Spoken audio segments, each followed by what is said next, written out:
Hello,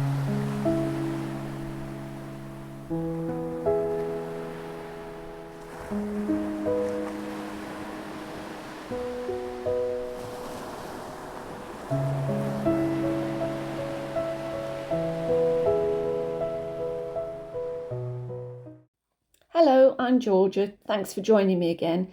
If you've watched my videos before, you know I love working with mica powder. So surprise, surprise, today is mica powder. I've just got some black Fimo, which I've rolled out on 0 on my Atlas 150.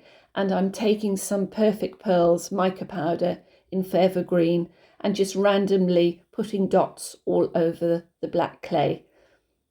I will be filling in the spaces later with different colours, so it's just as you feel like, just put dots all around it.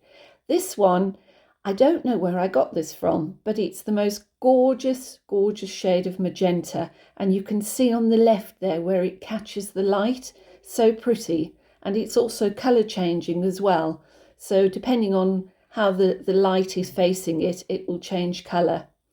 So that's finished on that one, and then I'm going on to Perfect Pearls. No, I'm not. I'm going on to Pearlex, which is macro pearl, just to fill in the rest of the gaps there. To be honest, I think these shapes are a little bit too uniform. I should have maybe done dashes and dots, but this is the way I've done it today.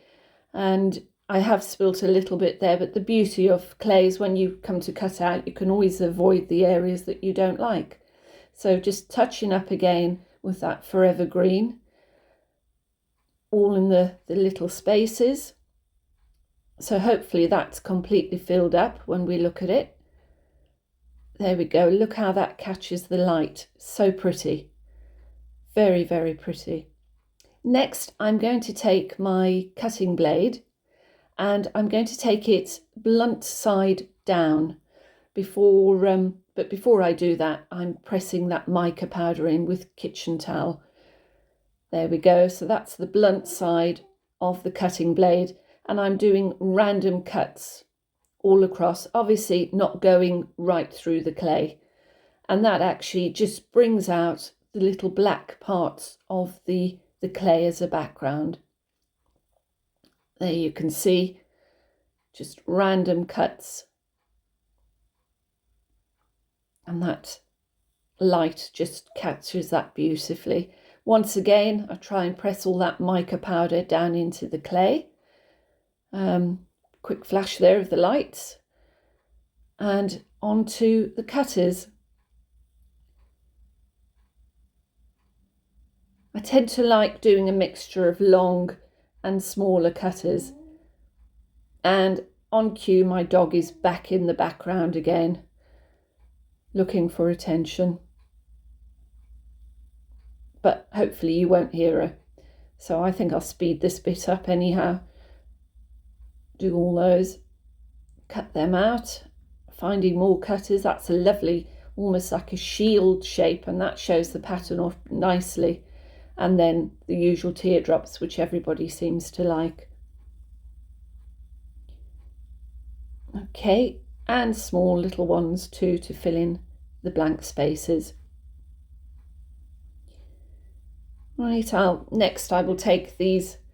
There you can see already, look how pretty they are. Look at that. You can't really see the colour change on this one, but you will see when there are photographs at the end.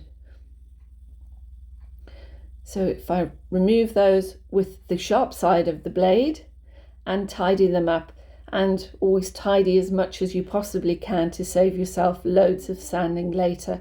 I absolutely loathe sanding, so I try and do as much as I can beforehand. And because these have got nice straight lines, they're pretty easy to take the little crumbs off.